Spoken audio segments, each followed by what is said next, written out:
मेरे अजीज साथियों, बुजुर्गों, दोस्तों और नौजवानों, इस दुनिया में हर इंसान का कोई ना कोई मकसद होता है और मकसद हयात इंसान के सोचो फिक्र का आईनेदार होता है। और जिंदगी भी वही है जिसके पशे पर्दा कोई अजीम मकसद हो, लगन हो, जो इंसान को इस दुनिया में भी कामयाबी मिले और जो इंसान को मरने के बाद भी कामयाबी जिससे हासिल हो। मेरे अजीज साथियों, ठीक इसी तरीके से आपने कभी सोचा है कि इस दुनिया को बनाने वाले का भी कोई ना कोई मकसद होगा। इंसान को पैदा करने के बाद अल्लाह तबारक व तआला फरमाता है, वमा खलक़तुल जिन्न वल इंसा इल्ला लियअबुदून, हमने जिन और इंसानों को पैदा किया सिर्फ अपनी इबादत करने के लिए। मेरे अजीज साथियों, में सिर्फ रुकू और सजदे का नाम इबादत नहीं है, बल्कि अपने बीवी बच्चों का हक अदा करना, अपने माँ बाप का हक अदा करना, अपने रिश्तेदार का हक अदा करना, अपने दोस्त और अहबाब का हक अदा करना, अपने समाज और देश का हक अदा करना, ये भी एक इबादत है। मेरे अजीज साथियों, अगर रास्ते में कांटेदार, अगर रास्ते में तकलीफदा चीजें भी हैं, अगर उसको भी हटाते हैं तो ये भी एक इबादत है। मेरे अजीज साथियों,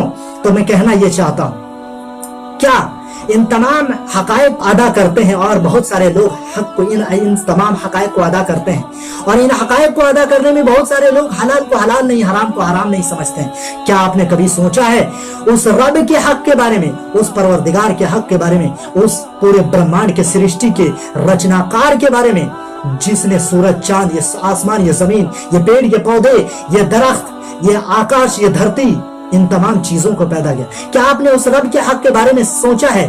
उस रब के हक के बारे में कभी फिक्र किया है जिसने इस जमीन पर चलने वाले, रेंगने वाले, दौड़ने वाले और हवा में उड़ने वाले इन तमाम प्राणियों को पैदा किया? क्या आपने उस रब के हक के बारे में सोचा है जो काले जंगल में, काली रात को, काली चट्टान के नीचे जो काली चींटी चलती है, उनके दिलों के धड़कनों को भी सुनता है, उनके चलने की आहट को भी सुनता है? उस परवरदिगार के हक के बारे में कभी सोचा है? क्या उस रब के हक के बारे में कभी सोचा है जिसकी कुर्सी इस पूरे ब्रह्मांड को घेरे हुए? उस अजीम और शान बादशाह के बारे में कभी सोचा है? हमारा जो खालिक है, मालिक है, राज़िक है, जो रिस्क देने वाला है, वो हमारा पालनहार है, वो हमसे क्या चाहता है? हमसे सिर्फ यही चाहता है कि हम मांगे तो सिर्फ उसी के सामने, माथा टेके तो सिर्फ उसी के सामने, गिड़गिड़ाए तो उसी के सामने, सजदा करें तो उसी के सामने, याद करें, खुशी का इजहार करें तो उसी के सामने, गम का इजहार करें तो उसी के सामने। बस वो यही चाहता है। जिंदगी के हर मोड़ पे हम सिर्फ उसी की इताअत और फरमाबरदारी करें।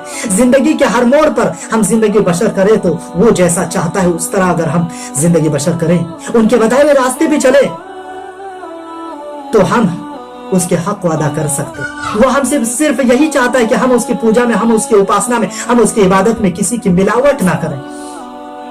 उसकी इज्जत और मकाम और मर्तबे का हमें फिक्र होना चाहिए अपने दिमाग पर।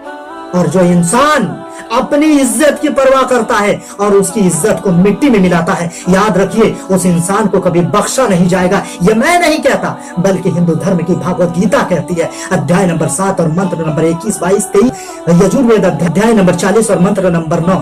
अगर आप उनके हक को अदा करना चाहते हैं तो उनका नाम लेना होगा। जिंदगी के हर मोड़ पर उन्हें याद करना होगा। खुशी का इजहार करो तो सिर्फ उसी के सामने, गम का इजहार करो तो सिर्फ उसी के सामने, अगर मदद तलब करो तो सिर्फ उसी रब के सामने जिसने तुम्हें पैदा किया और तुम्हारे बाप दादाओं को भी पैदा किया। या अय्युहन्नासु उब्दू रब्बकुमुल्लज़ी खलक़कुम वल्लज़ीना मिन क़ब्लिकुम लअल्लकुम तत्तक़ून, ऐ दुनिया वालों, उस रब की इबादत करो जिसने तुम्हें भी पैदा किया और तुम्हारे बाप दादाओं को भी पैदा किया। कुल हुवल्लाहु अहद, कहो कि अल्लाह एक है, अल्लाहु समद, वो अल्लाह बेनियाज है, उसे किसी चीज की जरूरत नहीं। लम यलिद व लम यूलद, ना उसकी माँ है, ना बाप है, ना कोई रिश्तेदार। उसकी मर्जी के बगैर ना दिन ढलता है, ना रातें निकलती है, ना एक पत्ता हिलता है। अल्लाहु ला इलाहा इल्ला हुवल हय्युल क़य्यूम, वो कभी मरता नहीं है, वो हमेशा जिंदा रहने वाला है। माबूद बरहक, उस उपास्य के अलावा कोई उपास्य नहीं है, कोई पूजने के लायक नहीं है। ला ताखुज़ुहु सिनतुन वला नौम, ना उसको नींद आती है ना ऊंग आती है। लहू मा फिस समावाति व मा फिल अर्दी, और इस जमीन और आसमान के दरमियान जो भी चीजें आप देख रहे हैं और जिसे आप नहीं देख सकते, इन तमाम चीजों का मालिक वही अल्लाह है।